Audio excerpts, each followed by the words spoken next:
All right, let's dive right into this explainer and completely rethink how we're spending our study and practice time. Today, we're going to look at a fascinating concept called interleaving. And honestly, it might just turn everything you thought you knew about learning completely upside down. You know the feeling, right? You spend hours just working through identical algebra problems, or maybe flipping through the exact same set of flashcards. And over time, they get easier. It's almost as if you know the answer before you even finish reading the question. Doing that makes you feel incredibly confident in the moment. But then, a week later, poof, all that knowledge just seems to vanish into thin air.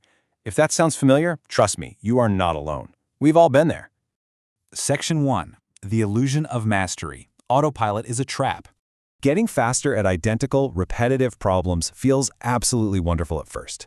But here's the catch. It's actually a really dangerous trap for your brain. When you feel like you know the answer before you even finish reading the question, you aren't really learning anymore. Your brain has just gone on autopilot. You've developed a short-term habit, not actual long-term retention. And frankly, autopilot is a terrible state to be in for studying. It creates this false sense of mastery that basically tricks you into thinking you're completely ready for a test or a real-world application, when in reality, you really aren't. Section 2. What is interleaving? The science of mixing. So, what is the cognitive science-backed solution to this whole autopilot problem? It's a highly effective technique called interleaving, which is also commonly known as mixed practice.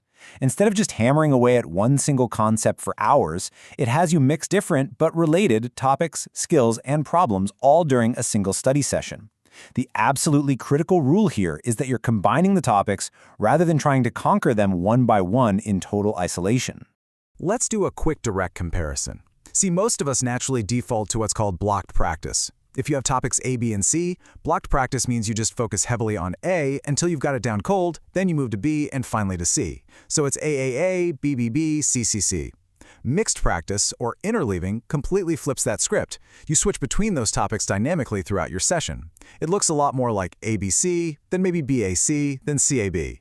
You're still going to master the techniques for sure, but cognitive science tells us you'll do it so much more efficiently this way. Section 3. 4 steps to implement. Applying mixed practice. Okay, here is your actual roadmap for your very next study session. Step 1. Choose 3 or 4 related topics. Step 2. Break your session into 15 to 20-minute chunks. Step 3. Resist the urge to master a topic early. And Step 4. Use what's called discriminative testing. Let's break each of these down so you know exactly how to pull this off. All right, Step 1. The topics you pick absolutely must be related. We're not just throwing entirely random concepts into a blender here.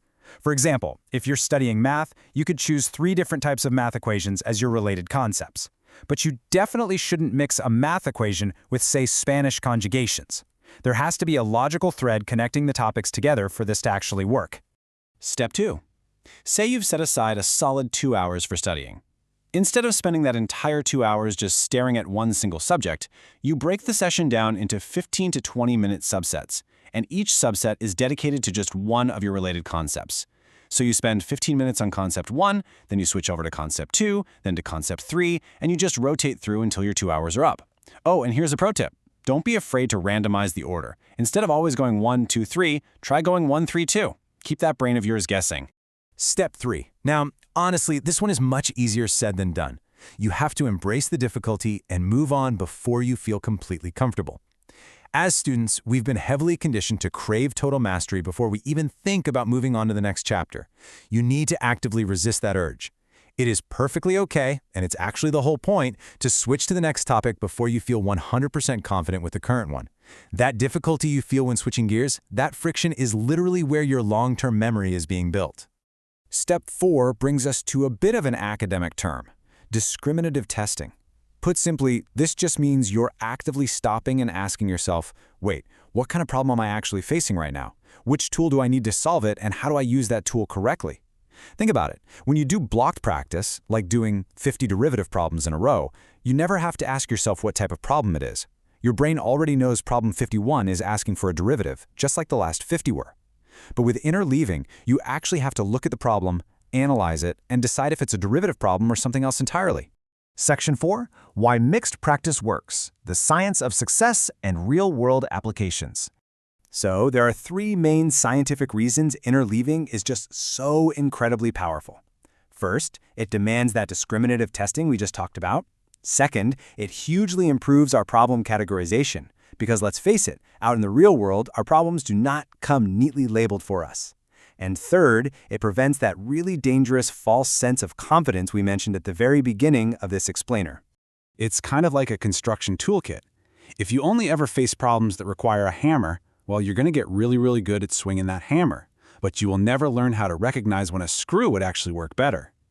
Interleaving trains our brains to recognize the pattern of the problem first and then deliberately select the right tool for the job.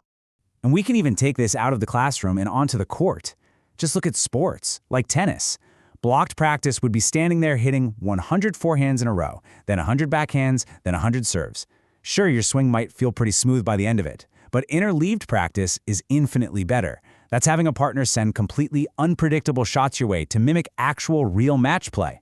Instead of predicting exactly what's coming next and just running on autopilot, you're actively training yourself to react, categorize, and execute in real time.